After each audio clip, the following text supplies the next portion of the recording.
Спортивная делегация республики посетила этап Кубка мира по лыжным гонкам, в котором принимали участие ведущие лыжники Якутии. Соревнования прошли в городе Рыбинск Ярославской области, рассказывает Василий Посельский.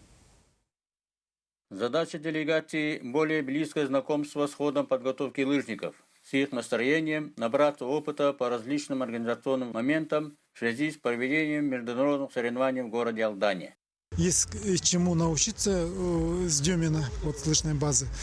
В этом году впервые у нас будет всероссийское соревнование, поэтому нам необходимо было сюда приехать. Якутяне впервые участвуют в соревнованиях Кубка мира в истории лыжного спорта республики.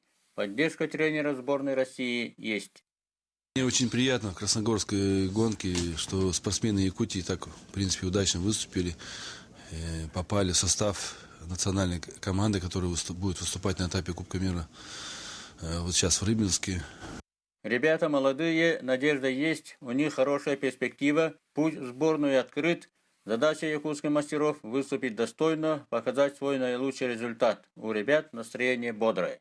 Боролся, отдавал все силы, сделал все, что мог. Но результат покажет, еще не все участники финишировали. Начал я очень быстро, лидером, но потом силы немножко подвели, и в итоге приходилось терпеть до конца. Мы надеемся, что наши тренеры будут готовить смену, и дальше у нас будут и новые имена. Зачерпнуто много полезного от лучшей в России лыжной базы в Дюмино. Ради будущего лыжного спорта в Якутии. Василий Посельский, НВК «Саха», Рыбинск, Якутск.